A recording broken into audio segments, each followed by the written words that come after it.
Assalamualaikum warahmatullahi wabarakatuh. Kami dari kelompok 5 dari program studi pendidikan biologi kelas A.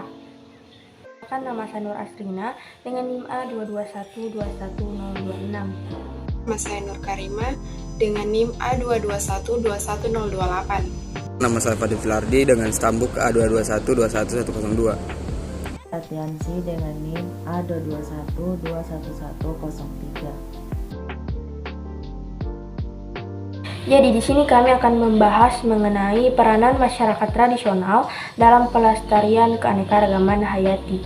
Bagi Indonesia, keanekaragaman hayati sangat penting bagi keberlangsungan kehidupan bangsa. Hal ini bukan karena posisinya sebagai salah satu negara terkaya di dunia dalam keanekaragaman hayati atau mega biodiversity, tetapi karena keterkaitan yang erat dalam kekayaan keanekaragaman budaya lokal yang dimiliki bangsa ini.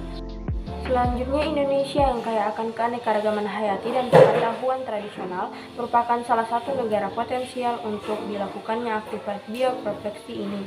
Tidak adanya hukum yang jelas di negara tempat bioproteksi ini berlangsung umumnya berakhir dengan hilangnya kesempatan mendapatkan bagian keuntungan yang adil dan merata dari pengembangan spesimen. Dengan hukum yang ada sekarang, terdapat banyak bukti adanya bioproteksi ilegal di berbagai tempat. Masyarakat tradisional seringkali merupakan objek dari aktivitas tersebut dieksploitasi tanpa pembagian keuntungan yang seharusnya mereka dapatkan. Pada tatanan kehidupan masyarakat tradisional, berlaku suatu aturan dan pembatasan dalam memanfaatkan sumber daya alam yang ada.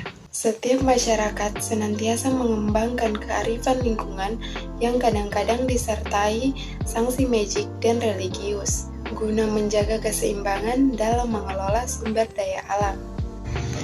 Berbagai pantangan dan larangan mengonsumsi makanan tertentu dalam jangka waktu tertentu dikembangkan sebagai mekanisme pengendali. Punen dan Mentawai misalnya dikembangkan untuk melindungi tanaman dan hewan tertentu dalam masa-masa perkembang biak. Orang-orang Asmat memburu babi secara kolektif dengan menggunakan peralatan sederhana untuk menghindari kecepatan punahnya populasi babi. Orang-orang Hindu di India mengharamkan daging sapi untuk mempertahankan jumlah populasi lembu sebagai sumber makanan atau susu, bahan bakar atau kotorannya, dan kelengkapan rumah tangga atau kulitnya. Sebaliknya, orang-orang Mesir kuno dilarang makan daging babi, yang kalau dipelihara akan menghabiskan lahan untuk ubi-ubian sebagai makanannya. Salah satu cara untuk pengelolaan hutan yang berkelanjutan adalah dengan melibatkan masyarakat setempat, tidak hanya memberi kesempatan mereka untuk menggunakan produk-produk hutan, tetapi dengan membuat mereka ikut bertanggung jawab terhadap pelestarian sumber daya alam tersebut. Banyak alasan dapat diberikan untuk menyertakan masyarakat dalam pengelolaan sumber daya dan lingkungan, melalui konsultasi dengan masyarakat yang tinggal di wilayah yang akan terkena kebijakan, program atau proyek, maka dimungkinkan untuk 1. Merumuskan persoalan lebih selektif, 2. Mendapatkan informasi dan pemahaman di luar jangkauan dunia ilmiah, 3. Meneruskan alternatif penyelesaian masalah yang secara sosial akan dapat diterima, 4. Membentuk perasaan memiliki terhadap berencana dan penyelesaian sehingga memudahkan penerapan.